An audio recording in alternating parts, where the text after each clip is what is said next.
ಪ್ರತಿಯೊಬ್ಬರಿಗೂ ಸ್ವಂತ ಮನೆ ಕಟ್ಕೋಬೇಕು ಅಥವಾ ಸ್ವಂತ ಮನೆ ಕೊಂಡ್ಕೊಳ್ಬೇಕು, ಸ್ವಂತ ಫ್ಲಾಟ್ ಕೊಂಡ್ಕೋಬೇಕು ಅನ್ನೋ ಒಂದು ಕನಸಿರುತ್ತೆ. ಇದು ಸಂಪಾದನೆ ಮಾಡ್ತಾ ಇರುವಂತ ಪ್ರತಿಯೊಬ್ಬನಿಗೂ ಕೂಡ ಇರುವಂತ ಒಂದು ಕನಸಾಗಿದೆ.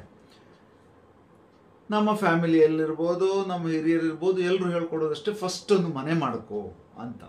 ಈಗ ಮನೆ ಮಾಡ್ಕೊಳ್ಳೋ ವಿಚಾರ ಬಂದಾಗ ಸಾಕಷ್ಟು ಕಾನೂನಿನ ಆಯಾಮಗಳನ್ನು ನಾವು ಪರಿಶೀಲನೆ ಮಾಡಬೇಕಾಗಿದೆ.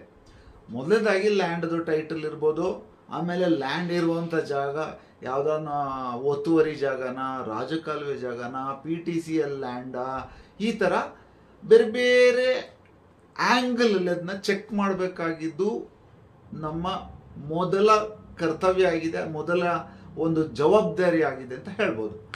ಆದರೆ ಈ ಮನೆ ಕಟ್ಟೋ ವಿಚಾರದಲ್ಲಿ ಎರಡು ರೀತಿ, ಒಂದು ಸ್ವಂತ ಮನೆ ಕಟ್ಸ್ಕೊಳ್ಳೋದು ಸೈಟಲ್ಲಿ ಅಥವಾ ಫ್ಲ್ಯಾಟನ್ನು ಖರೀದಿ ಮಾಡ್ಕೊಳ್ಳೋದು.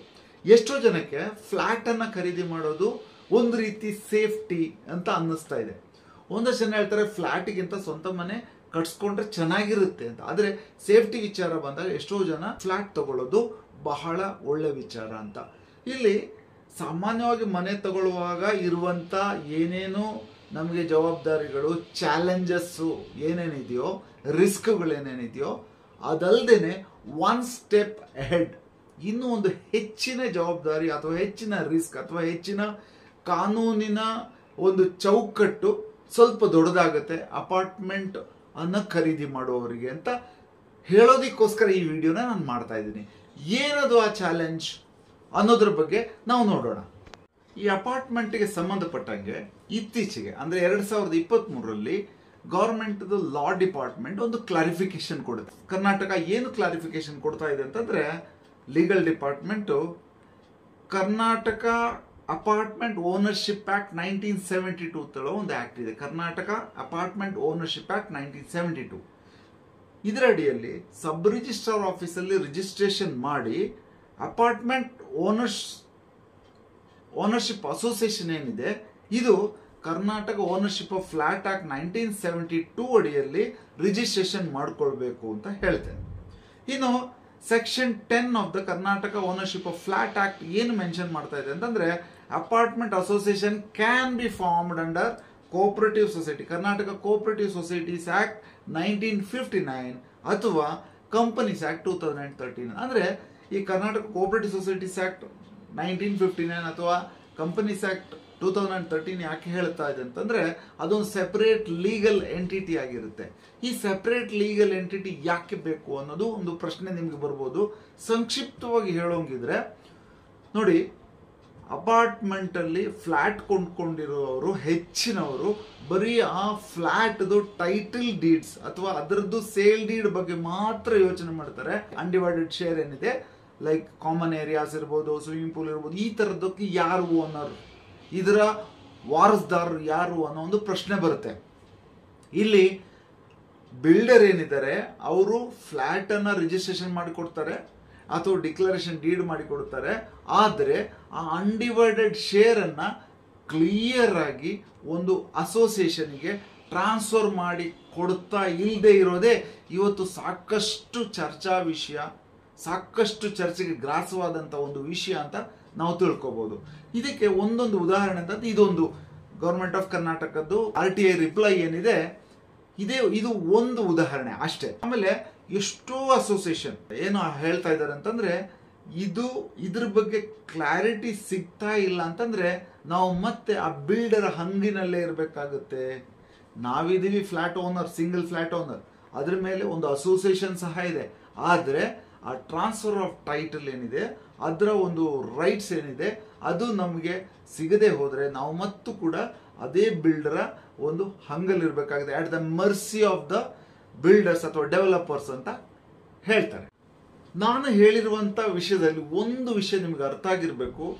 ಇಲ್ಲಿ ಎಲ್ಲೋ ಒಂದು ಕಡೆ ಅಪಾರ್ಟ್ಮೆಂಟ್ ಅಸೋಸಿಯೇಷನ್ ಅನ್ನ ಯಾವ ಕಾಯ್ದೆ ಅಡಿಯಲ್ಲಿ ನೋಂದಣಿ ಮಾಡ್ಕೊಳ್ಬೇಕಾಗಿರೋದು ಅನ್ನೋದೇ ಒಂದು ದೊಡ್ಡ ವಿಷಯ ಇಲ್ಲಿ ಇರೋದು ಅಂತ ನಮಗೆ ಮೇಲ್ನೋಟಕ್ಕೆ ಅರ್ಥ ಆಗ್ತಾ ಇದೆ. ಈಗ ಯಾವ್ಯಾವ ಆಕ್ಟ್ಗಳು ಈ ಅಪಾರ್ಟ್ಮೆಂಟ್ ಅಥವಾ ಫ್ಲಾಟ್ಗೆ ಸಂಬಂಧಪಟ್ಟಂಗೆ ಅಥವಾ ಅಸೋಸಿಯೇಷನ್ಗೆ ಪರ್ಟಿಕ್ಯುಲರ್ಲಿ ಸಂಬಂಧಪಟ್ಟಂಗೆ ಅನ್ವಯ ಆಗುತ್ತೆ, ಯಾವ್ಯಾವ ಆಕ್ಟ್ನ ಹಲವಾರು ಒಂದು ನಿಯಮಗಳೇನಿದೆ ಅಥವಾ ಒಂದು ಸೆಕ್ಷನ್ಗಳೇನಿದೆ, ಯಾವ್ಯಾವ ಕಾನೂನುಗಳು ಈ ಅಪಾರ್ಟ್ಮೆಂಟ್ ಅಥವಾ ಫ್ಲಾಟ್ ಅಸೋಸಿಯೇಷನ್ಗೆ ಅನ್ವಯ ಆಗುತ್ತೆ ಅಂತ ನೋಡೋಣ. ಮೊದಲನೇದಾಗಿ ಕರ್ನಾಟಕ ಸೊಸೈಟೀಸ್ ರಿಜಿಸ್ಟ್ರೇಷನ್ ಆಕ್ಟ್ ಅಥವಾ KSR ಆಕ್ಟ್ 1960, 1960. ನೋಡಿ, ಹೆಸರುಗಳು ಒಂದೇ ತರ ಇದೆ. ಇನ್ನೊಂದು ಆಕ್ಟ್ ಹೆಸರು ಹೇಳಿದಾಗ ನಿಮ್ಗೆ ಗೊತ್ತಾಗುತ್ತೆ. ಕರ್ನಾಟಕ ಕೋಆಪರೇಟಿವ್ ಸೊಸೈಟೀಸ್ ಆಕ್ಟ್ 1959, ಒಂದು ಸೊಸೈಟಿ ರಿಜಿಸ್ಟ್ರೇಷನ್ ಆಕ್ಟ್, ಇನ್ನೊಂದು ಕೋಆಪರೇಟಿವ್ ಸೊಸೈಟೀಸ್ ಆಕ್ಟ್ 1959. ಇದು 2 ಆಕ್ಟ್ ಆಯ್ತು. ಮೂರನೇದು ದ ಕಂಪನೀಸ್ ಆಕ್ಟ್ 2013. ಮೊದಲಿನ 1956 ಆಕ್ಟ್ ಇದ್ರೂ ಕೂಡ ನಂತರದ ಅಮೆಂಡ್ಮೆಂಟ್ ಆಕ್ಟ್ ಆಗಿದೆ 2013. ಅಂತೂ ಕಂಪನೀಸ್ ಆಕ್ಟ್ ಅಂತ ತಿಳ್ಕೊಳ್ಳೋಣ. ನಾಲ್ಕನೇದು ನೋಡಿ, ಇದು ಸಹ 2 ಆಕ್ಟ್ಗಳಿದೆ. ಇದು ಸ್ವಲ್ಪ ಒಂದೇ ರೀತಿ ಕೇಳಿಸುತ್ತೆ ನಿಮಗೆ. Karnataka ownership of flat act 1972, ಹಾಗೇನೆ ಕರ್ನಾಟಕ ಅಪಾರ್ಟ್ಮೆಂಟ್ ಓನರ್ಶಿಪ್ ಆಕ್ಟ್ 1972. ಈ 2 ಆಕ್ಟ್ಗಳು ಕೂಡ ಇದಕ್ಕೆ ಅನ್ವಯ ಆಗುತ್ತೆ.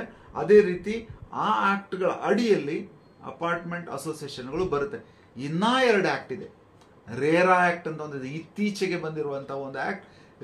ರಿಯಲ್ ಎಸ್ಟೇಟ್ ಇಂಡಸ್ಟ್ರಿಯನ್ನೇ ರೆಗ್ಯುಲೇಟ್ ಮಾಡೋದಕ್ಕೋಸ್ಕರ ಬಂದಿರುವಂತಹ ಒಂದು ಆಕ್ಟ್. ಅದೇ ತರ ಟ್ರಾನ್ಸ್ಫರ್ ಆಫ್ ಪ್ರಾಪರ್ಟಿ ಆಕ್ಟ್. ಒಂದು ಪ್ರಾಪರ್ಟಿ ಇನ್ನೊಬ್ಬರಿಗೆ ಟ್ರಾನ್ಸ್ಫರ್ ಆಗೋದಕ್ಕೆ ಇರುವಂತ ಒಂದು ಆಕ್ಟ್ ಏನಿದೆ, ಅದು ಟ್ರಾನ್ಸ್ಫರ್ ಆಫ್ ಪ್ರಾಪರ್ಟಿ ಆಕ್ಟ್. ಇಷ್ಟು ಕಾನೂನು ಚೌಕಟ್ಟಿನೊಳಗಡೆ ಈ ಅಪಾರ್ಟ್ಮೆಂಟ್ ಅಸೋಸಿಯೇಷನ್ ನಿಂತ್ಕೊಂಡಿದೆ ಅಥವಾ ಅದರ ವ್ಯಾಲಿಡಿಟಿ ನಿಂತ್ಕೊಂಡಿದೆ ಅಂತ ಹೇಳ್ಬೋದು. ಈಗ ಕರ್ನಾಟಕ ಸೊಸೈಟೀಸ್ ರಿಜಿಸ್ಟ್ರೇಷನ್ ಆಕ್ಟ್ ಏನಂತ ನೋಡೋಣ. ಯಾವುದೇ ಒಂದು ಆಕ್ಟ್ ಅಥವಾ ಕಾಯ್ದೆ ಅಥವಾ ಕಾನೂನಿನ ಒಂದು ಉದ್ದೇಶ ಅಂತ ಇರುತ್ತೆ. That is intent of the legislation ಅಂತ ಹೇಳಿ. ಈ ಕರ್ನಾಟಕ ಸೊಸೈಟೀಸ್ ರಿಜಿಸ್ಟ್ರೇಷನ್ ಆಕ್ಟ್, ನಾನು ಕೋಆಪರೇಟಿವ್ ಸೊಸೈಟಿ ಬಗ್ಗೆ ಹೇಳ್ತಾ ಇಲ್ಲ, 1960 ಆಕ್ಟ್ ಏನಿದೆ, ಇದು basically the act to provide registration of literary, scientific, charitable and other society. ಇದು ಬೇಸಿಕಲಿ ಒಂದು NGO ಟೈಪ್ ಅಸೋಸಿಯೇಷನ್ಗಳಿಗೆ, NGO ಟೈಪ್ ಆರ್ಗನೈಸೇಷನ್ಗಳಿಗೆ, ಸಂಸ್ಥೆಗಳಿಗೆ ಸೀಮಿತವಾಗಿರೋದು ಅಂತೇಳಿ ಬೇಸಿಕ್ ಇಂಟೆಂಟ್ ಏನಿದೆ, ಪರ್ಪಸ್ ಆಫ್ ದ ಆಕ್ಟ್ ಏನಿದೆ, ಅದು ಮೆನ್ಷನ್ ಆಗಿದೆ. ಅಂದ್ರೆ ಇಲ್ಲಿ ಮೆನಿ ಅಪಾರ್ಟ್ಮೆಂಟ್ ಅಸೋಸಿಯೇಷನ್, ನಾನು ಈ ಆಕ್ಟ್ ಬಗ್ಗೆ ಯಾಕೆ ಹೇಳ್ತೀನಿ, ಇದೊಂದು NGO ತರ ಇರುವಂತದ್ದನ್ನ ಅಪಾರ್ಟ್ಮೆಂಟ್ಗೆ ಏನಕ್ಕಪ್ಪ ತರಬೇಕು? ನಾನು ಈಗಾಗಲೇ ಹೇಳಿದ್ದೀನಿ, ಟ್ರಾನ್ಸ್ಫರ್ ಆಫ್ ಪ್ರಾಪರ್ಟಿ ಆಕ್ಟ್ ಇದೆ, ಫ್ಲಾಟ್ಸ್ ಇದೆ, ಓನರ್ಶಿಪ್ ಆಫ್ ಫ್ಲಾಟ್ ಎಲ್ಲ ಇರುವಾಗ ಇದು ಏನಕ್ಕೆ? ಸ್ನೇಹಿತರೆ, ತುಂಬಾ ಅಸೋಸಿಯೇಷನ್ಗಳು ಈ ಆಕ್ಟ್ ಒಳಗಡೆ ರಿಜಿಸ್ಟ್ರೇಷನ್ ಆಗಿದೆ ಅನ್ನೋದನ್ನ ಹೇಳೋದಕ್ಕೋಸ್ಕರ ಈ ಪೀಠಿಕೆನ ನಾನು ಕೊಟ್ಟಿದ್ದೀನಿ. ಸಾಮಾನ್ಯವಾಗಿ ಏನಾಗುತ್ತೆ ಅಂತಂದ್ರೆ, ಒಂದು substantial amount of money collect ಆಗುತ್ತೆ. ಇಲ್ಲಿ ಕಾರ್ಪಸ್ ಫಂಡ್ ಅಂತ ಕಲೆಕ್ಟ್ ಆಗುತ್ತೆ ಅಸೋಸಿಯೇಷನ್ಗಳಲ್ಲಿ. ಆಮೇಲೆ amount lying in their account can not be shared among the owners of the flat. ಆ ಫ್ಲಾಟ್ ಓನರ್ಗಳ ಮಧ್ಯದಲ್ಲಿ ಶೇರ್ ಆಗೋದಿಕ್ಕೆ ಆಗೋದಿಲ್ಲ. ಯಾಕೆಂತಂದ್ರೆ ಗವರ್ಮೆಂಟ್ ಅಕ್ವಿಸಿಷನ್ ಆಫ್ ಲ್ಯಾಂಡ್ ಅಥವಾ ಕಾಂಪನ್ಸೇಷನ್ ಬಂದಾಗ ಅದನ್ನು ರಿಸೀವ್ ಮಾಡ್ಲಿಕ್ಕಿರುವಂತ ಅರ್ಹತೆ ಅಸೋಸಿಯೇಷನ್ಗೆ ಇರಬೇಕಾಗತ್ತೆ. ಆ ಅರ್ಹತೆ ಈ ಸೊಸೈಟೀಸ್ ರಿಜಿಸ್ಟ್ರೇಷನ್ ಆಕ್ಟ್ ಅಲ್ಲಿ ರಿಜಿಸ್ಟರ್ ಮಾಡಿದಾಗ ಅದಕ್ಕೆ ಇರೋದಿಲ್ಲ.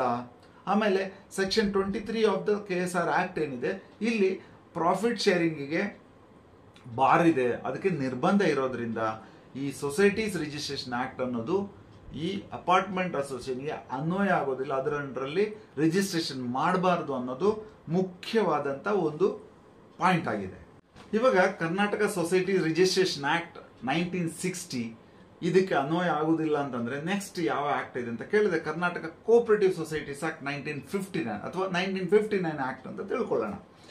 ಇದೇನಾಗುತ್ತೆ, ಇದು ಒಂದು ವಾಲಂಟ್ರಿ ಅಥವಾ ಆಟೋನಾಮಸ್ ಫಂಕ್ಷನಿಂಗ್ ಇರುವಂತ, ಡೆಮೋಕ್ರೆಟಿಕ್ ಕಂಟ್ರೋಲ್ ಇರುವಂತ, ಪ್ರೊಫೆಷನಲ್ ಮ್ಯಾನೇಜ್ಮೆಂಟ್ ಇರುವಂತ ಒಂದು ಸೊಸೈಟಿಯನ್ನು ಫಾರ್ಮ್ ಮಾಡೋದಕ್ಕೆ ಈ ಆಕ್ಟ್ ನಿಜವಾಗಲೂ ಸಪೋರ್ಟ್ ಮಾಡುತ್ತೆ.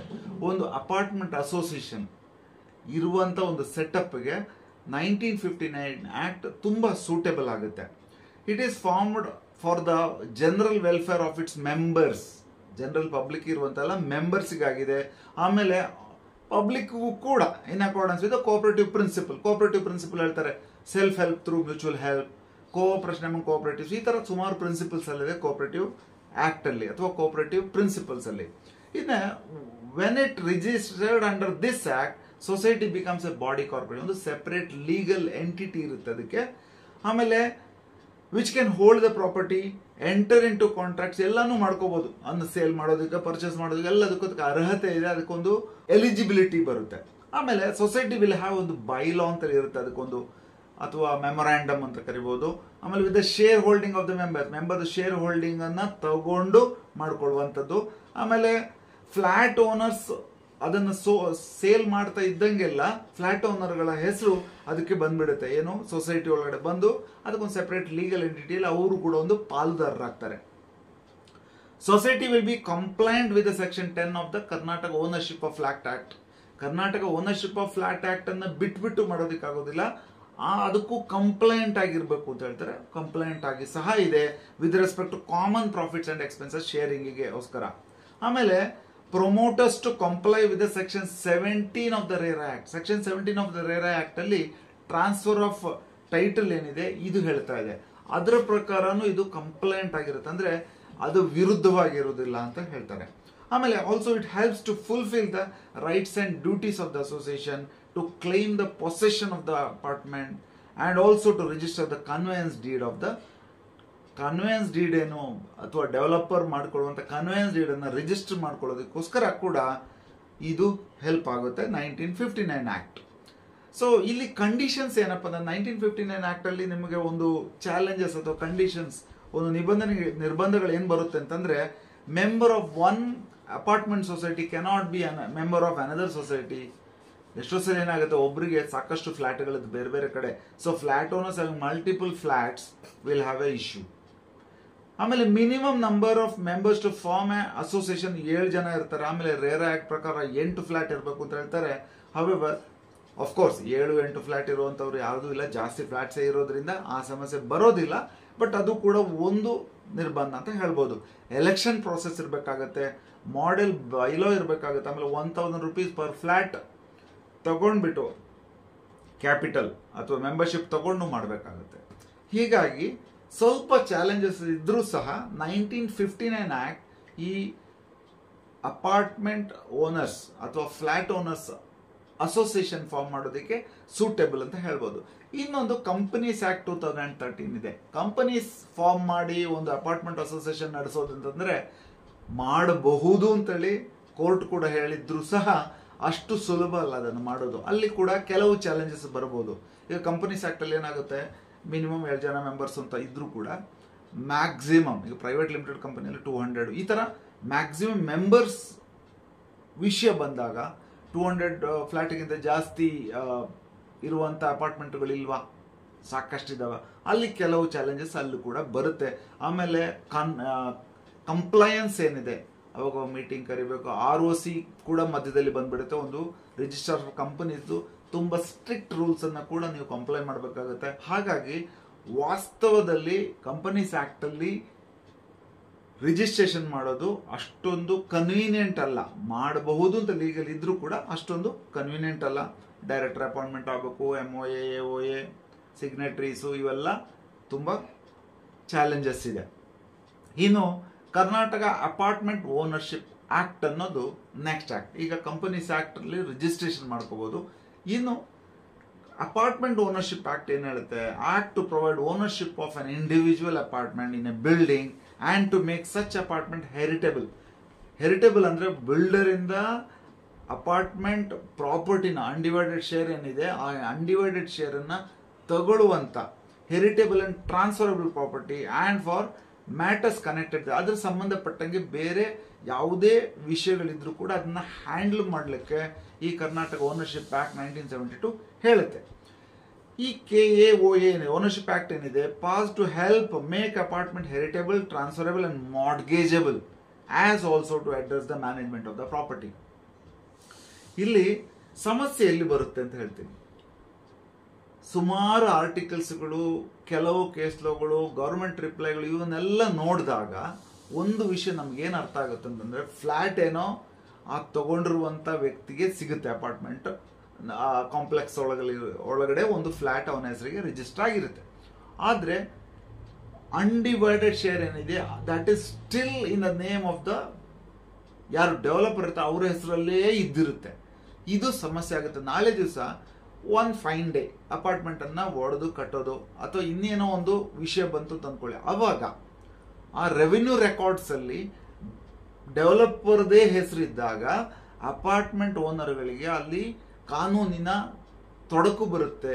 ಅಲ್ಲಿ ಏನಾದ್ರೂ ಬದಲಾವಣೆ, ಚೇಂಜಸ್ ಅಥವಾ ಒಂದು construction, reconstruction, demolition and construction, ಇದೆಲ್ಲದಕ್ಕೂ ಒಂದು ತೊಡಕು, ಕಾನೂನಿನ ತೊಡಕು ಬರುವ ಸಾಧ್ಯತೆ ಇದೆ ಅನ್ನೋದು ಮುಖ್ಯ ಇಲ್ಲಿ ಉದ್ದೇಶ. ಈ ವಿಡಿಯೋ ಮಾಡುವ ಉದ್ದೇಶ ಸಹ ಅದೇನಾಗಿದೆ. ಇನ್ನು Karnataka ownership of flat act 1972 ಒಂದಿದೆ. ನಾನು ಈಗಾಗಲೇ ಅಪಾರ್ಟ್ಮೆಂಟ್ಸ್ ಓನರ್ಶಿಪ್ KOA ಅನ್ನೋದನ್ನು ಹೇಳಿದೆ.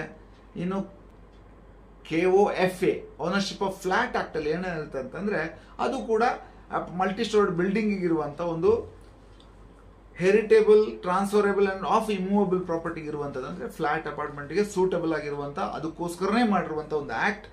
Owners of such flats or apartment enjoy exclusive ownership of their flats or apartment while retaining the undivided interest in the common areas and facilities are to be used and owned by such owners only. ಯಾರಿದ್ದಾರೆ ಆ flat owners ಇದ್ದಾರೆ ಅವ್ರಿಗೇನೆ ಅದರ undivided shares ಇದ್ದು ಮಾಲೀಕತ್ವ ಕೂಡ ಬರುತ್ತೆ ಅಸೋಸಿಯೇಷನ್ಗೆ.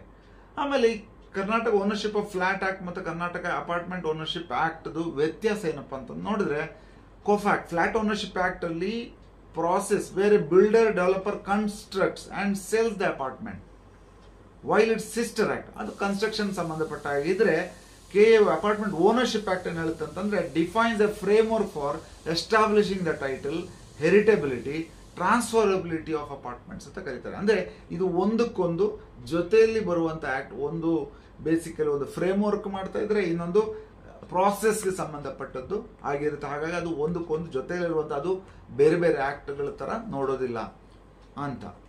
Next ownership of apartment complex ಬಗ್ಗೆ ಸರ್ಕಾರ ಕೂಡ ಈ 51 ವರ್ಷದ ಆಕ್ಟ್ ಏನಿದೆ ಒಂದು ತಿದ್ದುಪಡಿ ತರಬೇಕು ಅಂತ ಹೇಳಿ ಈಗಾಗಲೇ ಕರ್ನಾಟಕ ಸರ್ಕಾರ ಇದ್ರ ಬಗ್ಗೆ ಬಹಳ ಚಿಂತನೆಗಳು ನಡೆಸ್ತಾ ಇದೆ. ಸಾಕಷ್ಟು ಪಬ್ಲಿಕ್ ಇಂದ ಒಪಿನಿಯನ್ಸ್ ಕೂಡ ತಗೊಳ್ತಾ ಇದೆ. ಇದರ ಜೊತೆಯಲ್ಲಿ ಕೋರ್ಟ್ ಅಲ್ಲೂ ಸಹ ಒಂದು ಕಡೆ RTI ಹಾಕಿದ್ದಾರೆ, ಇನ್ನೊಂದು ಕಡೆಯಲ್ಲಿ ಅಸೋಸಿಯೇಷನ್ ಫಾರ್ಮ್ ಮಾಡ್ಲಿಕ್ಕೆ ಹೋದಾಗ ದೊಡ್ಡ ಇಶ್ಯೂ ಆಗಿ ಕೇಸ್ಗಳು ಕೂಡ ನಡೀತಾ ಇದೆ ಅನ್ನೋದನ್ನ ನಾವು ತಿಳ್ಕೊಬೇಕಾಗಿದೆ ಸ್ನೇಹಿತರೆ. ಇದು ಅವೈಟೆಡ್ ಇದೆ, ಇನ್ನೂ ಕೂಡ ಕನ್ಕ್ಲೂಷನ್ ಅವೈಟೆಡ್ ಇದೆ. ಇಲ್ಲಿ ರೂಲ್ಸ್ ಫಾರ್ಮೇಶನ್ ಆಗಬೇಕು. ಈ ಯಾರು ಕನ್ಸರ್ನ್ ಅಥಾರಿಟಿ ರಿಜಿಸ್ಟ್ರೇಷನ್ ಮಾಡಿಕೊಡ್ಬೇಕಾಗಿರೋರು ಯಾರು, ಇಂಥ ಆಕ್ಟ್ ಕೆಳಗಡೆ ರಿಜಿಸ್ಟ್ರೇಷನ್ ಆಗಬೇಕು ಅಂತ ಏನೋ ಹೇಳಿದ್ದಾರೆ ಇಲ್ಲಿ. ಆದ್ರೆ ಯಾರ ಅಥಾರಿಟಿ ಇದಕ್ಕೆ? ಸದ್ಯಕ್ಕೆ ಈಗ ಸೊಸೈಟಿ, ಸಂಘ ಸಂಸ್ಥೆಗಳೆಲ್ಲ cooperative societies, register of cooperative society ಅವರು ಮಾಡ್ಕೊಡ್ತಾ ಇದ್ದಾರೆ. ಆದ್ರೆ ಕೋಆಪರೇಟಿವ್ ಸೊಸೈಟೀಸ್ ಅವರು ಈಗ ಅಪಾರ್ಟ್ಮೆಂಟ್ ಅಥವಾ ರಿಯಲ್ ಎಸ್ಟೇಟ್ ಅಂತೇಳಿ ಬರುವಂತ ಹೆಸರಲ್ಲಿರುವಂತ ಯಾವುದೇ ಮೆಮೊರಾಂಡಮ್ ಅನ್ನು ತಗೊಂಡೋದ್ರೆ, ಬೈಲಾನ್ ತಗೊಂಡೋದ್ರೆ ಅವರು ರಿಜಿಸ್ಟರ್ ಮಾಡಿ ಕೊಡ್ತಾ ಇಲ್ಲ. ಯಾಕಂತಂದ್ರೆ ಇದು ಇನ್ನೂ ಗೊಂದಲದಲ್ಲಿದೆ. ಹಾಗಾಗಿ ಈ ವಿಡಿಯೋ ಯಾವುದನ್ನೇ ಕನ್ಕ್ಲೂಡ್ ಮಾಡ್ತಾ ಇಲ್ಲ, ಬೇರೆ ಬೇರೆ ವಿಷಯಗಳ ಬಗ್ಗೆ ಒಂದು ಬೆಳಕು ಚೆಲ್ಲುವಂತ ಒಂದು ಪ್ರಯತ್ನ ಅಷ್ಟೇ ಆಗಿದೆ ಸ್ನೇಹಿತರೆ.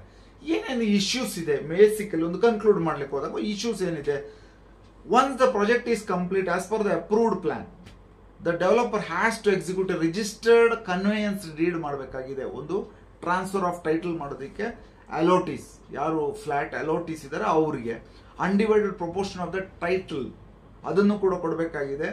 ಆಮೇಲೆ allottees of the competent authority to comply with section 17 RERA act ಅಲ್ಲಿ ಟ್ರಾನ್ಸ್ಫರ್ ಆಫ್ ಟೈಟಲ್ ಇದೆ, ಅದನ್ನ ಕಂಪ್ಲೈ ಮಾಡೋದಕ್ಕೋಸ್ಕರ ಅಲೋಟಿಗಳಿಗೆ ಡೆವಲಪರ್ ಟ್ರಾನ್ಸ್ಫರ್ ಮಾಡಿ ಕೊಡಬೇಕು, ಆದ್ರೆ ಕೊಡ್ತಾ ಇಲ್ಲ ಅನ್ನೋದು ಹೆಚ್ಚಿನ ಒಂದು ಎಕ್ಸಾಂಪಲ್ಗಳಲ್ಲಿ ನಾವು ನೋಡ್ತೀವಿ. ಆಮೇಲೆ after the registration of declaration of deed, initially flat developer declaration of deed ಅಂತ ಮಾಡ್ತಾರೆ. The builder exits the project, ಅವ್ರು ಹೊರಗಡೆ ಹೋಗ್ತಾರೆ 3 ವರ್ಷ ನೋಡ್ಕೊಂಡು, without executing the registered conveyance deed ಅಂತ ಹೇಳ್ತಾರೆ. ಕನ್ವೆನ್ಸ್ ಡೀಡ್ ಎಕ್ಸಿಕ್ಯೂಟ್ ಮಾಡದೇನೆ ಹೊರಗಡೆ ಹೋಗೋದು ದೊಡ್ಡ ಚಾಲೆಂಜ್ ಆಗಿದೆ. ಇದು ಏನಾಗುತ್ತೆ, ದ ಫ್ಲಾಟ್ ಓನರ್ಸ್ ಗಳಿಗೆ ತುಂಬಾ ಸಮಸ್ಯೆ ಆಗುತ್ತೆ ನಾಳೆ ದಿವಸ. ಆಮೇಲೆ sale deed mentions apartment owners have an undivided, sale deed ಅಲ್ಲಿ ಏನೋ ಮೆನ್ಷನ್ ಆಗಿದ್ದಾರೆ ನಿಮಗೆ ಕಾಮನ್ ಏರಿಯಾದಲ್ಲಿ, ಆಮೇಲೆ ಪಾರ್ಕಿಂಗ್ ಏರಿಯಾ ಇದೆಲ್ಲ ನಿಮಗೆ ಅನ್ಡಿವೈಡೆಡ್ ಶೇರ್ ಇದೆ ಅಂತ. ಆದ್ರೆ ರೆವೆನ್ಯೂ ರೆಕಾರ್ಡ್ ಅಲ್ಲಿ ಅದು ಅಪ್ಡೇಟ್ ಆಗೋದಿಲ್ಲ. ಇಲ್ಲಿ ಕನ್ವೆನ್ಸ್ ಡೀಡ್ ಆಗಿ ಅಪಾರ್ಟ್ಮೆಂಟ್ ಅಸೋಸಿಯೇಷನ್ಗೆ, ಎಲಿಜಿಬಲ್ ಅಪಾರ್ಟ್ಮೆಂಟ್ ಅಸೋಸಿಯೇಷನ್ಗೆ ಕನ್ವೆನ್ಸ್ ಡೀಡ್ ಟ್ರಾನ್ಸ್ಫರ್ ಆಗೋದವರೆಗೂ ಬದಲಾಗೋದಿಲ್ಲ. ಮೋಸ್ಟ್ ಅಸೋಸಿಯೇಷನ್ ಇನ್ ಕರ್ನಾಟಕ ಅಂತ ಹೇಳಿದೀನಿ, ಕೆಲವು ಕಡೆ ಹೇಳಿದ್ದಾರೆ no association Karnataka today have land transfer to them. ಎಷ್ಟೋ ಅಸೋಸಿಯೇಷನ್ ಇನ್ನೂ ಕೂಡ ಅನ್ಡಿವೈಡೆಡ್ ಶೇರ್ಸ್ ಏನೇ ಅದು ಟ್ರಾನ್ಸ್ಫರ್ ಆಗಿಲ್ಲ ಅನ್ನೋದು ಒಂದು ಮುಖ್ಯವಾದ ವಿಷಯ ಅಂತ ಹೇಳಬೇಕು. ಆಮೇಲೆ KOA act, apartment ownership act ಅಲ್ಲಿ ಬಿಲ್ಡರು, ಡೆವಲಪರ್, ಪ್ರಮೋಟರ್ ಅಂತೇಳಿ ವರ್ಡ್ಗಳು ಇಲ್ಲದೆ ಇರೋದ್ರಿಂದ ಟೈಪ್ ಆಫ್ ಅಸೋಸಿಯೇಷನ್ ಏನ್ ಮಾಡ್ಬೇಕು ಅನ್ನೋದು ಸ್ವಲ್ಪ ಇನ್ನೂ ಕೂಡ ಚಾಲೆಂಜಸ್ ಇದೆ. Most importantly 40 years of enactment of Karnataka apartment ownership act, the government has not notified the rules. ಇದುವರೆಗೂ ರೂಲ್ಸ್ ಗವರ್ಮೆಂಟ್ ನೋಟಿಫೈ ಮಾಡೋದಿಲ್ಲ, ಯಾರು ರಿಜಿಸ್ಟ್ರೇಷನ್ ಮಾಡುವಂತ ಅಥಾರಿಟಿ ಅನ್ನೋದನ್ನ. ಇದೇನಾಗುತ್ತೆ, ಸಾಕಷ್ಟು ಜನ ಸಿವಿಲ್ ಕೋರ್ಟ್ಗೆ ಹೋಗಬೇಕಾದಂತ ಪರಿಸ್ಥಿತಿ ಬಂದಿದೆ. No clarity from registrar of cooperative society, ಅಲ್ಲಿಂದ ಕೂಡ ಕ್ಲಾರಿಟಿ ಇಲ್ಲ. ಆಮೇಲೆ section 7 of Karnataka ownership of flat act ಅಲ್ಲಿ ಏನ್ ಹೇಳ್ತಾ ಇದೆ ಅಂದ್ರೆ, ಆಮೇಲೆ ಸೆಕ್ಷನ್ 17 ಆಫ್ ರೇರಾ ಆಕ್ಟ್ ಅಲ್ಲಿ ಸಹ ಏನ್ ಹೇಳ್ತಾ ಇದೆ, complete project land is to be convey to the association. Complete land ಏನಿದೆ ಪ್ರಾಜೆಕ್ಟ್ ಅದನ್ನ ಅಸೋಸಿಯೇಷನ್ ಗೆ ಟ್ರಾನ್ಸ್ಫರ್ ಮಾಡಬೇಕು ಅಂತೇಳಿ. ಆದ್ರೆ this has been avoided by for the last 4 decades and the state government has failed to monitor the process. ಜನ flat ತಗೊಂಡು, ನನ್ನ ಮಗ ಫ್ಲಾಟ್ ಅಲ್ಲಿ ಇದ್ದಾನೆ, ನಾವೊಂದು ಫ್ಲಾಟ್ ತಗೊಂಡಿದ್ವಿ, ಹೊಸ ಫ್ಲಾಟ್ ತಗೊಂಡಿದ್ವಿ, HSR ಲೇಔಟ್ ಅಲ್ಲಿ ತಗೊಂಡಿದ್ವಿ, ಅಲ್ಲಿ ತಗೊಂಡಿದ್ವಿ, ಇಲ್ಲಿ ತಗೊಂಡಿದ್ವಿ, ಪ್ರೈಮ್ ಏರಿಯಾದಲ್ಲಿ ತಗೊಂಡಿದ್ವಿ ಅಂತ ಹೇಳ್ತಾರೆ. ಆದ್ರೆ ಈ ತರದ ನಿಟಿಗ್ರಿಟೀಸ್ ಏನಿದೆ, ಕಾನೂನಿನ ತೊಡಕುಗಳೇನಿದೆ, ಇದನ್ನ ನಮ್ಮ ಗಮನಕ್ಕೆ ಬಂದಿರೋದಿಲ್ಲ. ಆಮೇಲೆ apartment purchases ownership becomes complete when the apartment and its share in the common areas, conveyance deed ಮುಖಾಂತರ ಕಾಮನ್ ಏರಿಯಾಸ್ ಮತ್ತೆ apartment are conveyed and transfer ಆಗೋಲ್ವರೆಗೂ, ಸೇಲ್ ಆಗೋಲ್ವರೆಗೂ, ಅವ್ರ ಹೆಸರಿಗೆ ಬರೋಲ್ವರೆಗೂ ಸಮಸ್ಯೆ ಇದೆ. Until such time the property belongs to the promoter and as per section 6 of the KOFA, Karnataka ownership flat act ಅಲ್ಲಿ ಏನ್ ಹೇಳ್ತದೆ, is to be maintain by the developer at its own cost. ಅವರ ಕಾಸ್ಟ್ ಅಲ್ಲೇ maintain ಮಾಡಬೇಕು ಅನ್ನೋದು. ಇದು ಒಂದು ರೀತಿಯಲ್ಲಿ ಡೆವಲಪರ್ಗೂ ಸಹ ಸಮಸ್ಯೆ ಆಗ್ತಾ ಇದೆ. ಆಮೇಲೆ ಎಷ್ಟೋ ವರ್ಷಗಳು ಕಳೆದ ಮೇಲೆ ಡೆವಲಪರೇ ಇರೋದಿಲ್ಲ ಅಲ್ಲಿ, ಅವ್ರನ್ನ ಹುಡ್ಕೊಂಡು ಹೋಗುವಂತ ಪರಿಸ್ಥಿತಿ ಕೂಡ ಬರುತ್ತೆ. ಆಮೇಲೆ ವೆರಿ ಇಂಪಾರ್ಟೆಂಟ್ ಆಗಿ ಕರ್ನಾಟಕ ಹೈಕೋರ್ಟ್ ಇತ್ತೀಚೆಗೆ ಒಂದು ತೀರ್ಮಾನವನ್ನು ಕೊಡ್ತು. ಏನಂತಂದ್ರೆ, Karnataka court held that to manage and maintain apartment complex consisting only residential flat ಮಾತ್ರ ಇರುವಂತ ಒಂದು ಅಪಾರ್ಟ್ಮೆಂಟ್ ಕಾಂಪ್ಲೆಕ್ಸ್ ಇದ್ರೆ, ಅಸೋಸಿಯೇಷನ್ ಓನರ್ಸ್ ಏನಿದೆ has to be registered under Karnataka apartment ownership act 1972. ಈ ಕಾಯ್ದೆ ಅಡಿಯಲ್ಲಿ ರಿಜಿಸ್ಟರ್ ಆಗಬೇಕು and not under the provisions of Karnataka societies act 1959. ಈ ವಿಡಿಯೋದ ಹಿಂದೆ ನಾನು ಹೇಳಿದೆ 1959 ಆಕ್ಟ್ ಕೂಡ ಹೆರಿಟೇಬಲ್, ಟ್ರಾನ್ಸ್ಫರೇಬಲ್ ಎಲ್ಲ ಮಾಡ್ಕೊಳ್ಳುವಂತ ಅದಕ್ಕೆ ಎಲಿಜಿಬಿಲಿಟಿ ಇದೆ ಅಂತ. ಆದ್ರೆ ಕರ್ನಾಟಕ ಹೈಕೋರ್ಟ್ ಇತ್ತೀಚೆಗೆ ಏನ್ ಹೇಳ್ತು ಅಂತಂದ್ರೆ, ಇದನ್ನ 1972 ಆಕ್ಟ್ ಅಂಡರಲ್ಲೇ ರಿಜಿಸ್ಟರ್ ಮಾಡಬೇಕು ನೀವು, 1959 ಆಕ್ಟ್ ಅಲ್ಲಿ ಅಲ್ಲ ಅಂತ ಹೇಳ್ತು. 60 ಆಕ್ಟ್ ಬಿಡಿ, ಬರೋದೇ ಇಲ್ಲ ಇಲ್ಲಿಗೆ. ರಿಟ್ ಪಿಟಿಷನ್ ಫೈಲ್ ಆಯಿತು DS ಮ್ಯಾಕ್ಸ್ ಸನ್ ನೆಸ್ಟ್ ಸ್ಟಾರ್ ನೆಸ್ಟ್ ಅನ್ನ ರೆಸಿಡೆನ್ಷಿಯಲ್ ಕಾಂಪ್ಲೆಕ್ಸ್ ಒಂದು ಕೇಸಲ್ಲಿ ಈ ಒಂದು ವಿಷಯನ ಕರ್ನಾಟಕ ಹೈಕೋರ್ಟ್ ಹೇಳ್ತು, ಅಪಾರ್ಟ್ಮೆಂಟ್ ಓನರ್ಶಿಪ್ ಆಕ್ಟ್ 1972 ಅಲ್ಲಿ ರಿಜಿಸ್ಟ್ರೇಷನ್ ಮಾಡಬೇಕು ಅಂತ. ಇಷ್ಟೆಲ್ಲ ಆಕ್ಟ್ಗಳ ಬಗ್ಗೆ ತಿಳ್ಕೊಂಡ್ಮೇಲೆ ಅಪಾರ್ಟ್ಮೆಂಟ್ ಅಸೋಸಿಯೇಷನ್ಗಳ ಒಂದು ಅಸ್ತಿತ್ವ ಯಾವ ರೀತಿ ಬರಬೇಕು ಅನ್ನೋದನ್ನ ಒಂದು ಸಂಕ್ಷಿಪ್ತವಾಗಿ ಈ ವಿಡಿಯೋ ಮುಖಾಂತರ ಹೇಳಿದ್ದೀನಿ. ಹಾಗಾಗಿ ಸ್ನೇಹಿತರೆ, ಯಾರ್ಯಾರು ಅಪಾರ್ಟ್ಮೆಂಟ್ಗಳನ್ನ ತಗೊಂಡಿದ್ದೀರಾ ಅಥವಾ ತಗೊಳ್ಳೋ ಪ್ಲಾನ್ ಇದೆಯೋ, ಈ ಒಂದು ಅಸೋಸಿಯೇಷನ್ ಸಂಬಂಧಪಟ್ಟ ಹಾಗೆ ಡೆವಲಪರ್ ಇಂದ ಅಸೋಸಿಯೇಷನ್ಗೆ ಪ್ರಾಪರ್ಟಿನ ಟ್ರಾನ್ಸ್ಫರ್ ಮಾಡೋದರ ಬಗ್ಗೆ ಕಾನೂನು ಸಲಹೆಗಾರರ ಅಥವಾ ನ್ಯಾಯವಾದಿಗಳ, ಅಡ್ವೊಕೇಟ್ಗಳದ್ದು, ಪ್ರಾಪರ್ಟಿ ಸಂಬಂಧಪಟ್ಟ ಹಾಗೆ ವ್ಯವಹರಿಸುವಂತ ಅಡ್ವೊಕೇಟ್ಗಳ ಸಲಹೆ ಹಾಗೂ ಅವರ ಒಂದು ಗೈಡೆನ್ಸ್ ಮೇರೆಗೆ ನೀವು ಮಾಡ್ಕೊಳ್ಳಿ ಅಂತ ಹೇಳಿ ಈ ವಿಡಿಯೋನ ಮುಗಿಸ್ತಾ ಇದ್ದೀನಿ. ನನ್ನ ಹೆಸರು ಸುಬ್ರಹ್ಮಣ್ಯ. ಧನ್ಯವಾದ.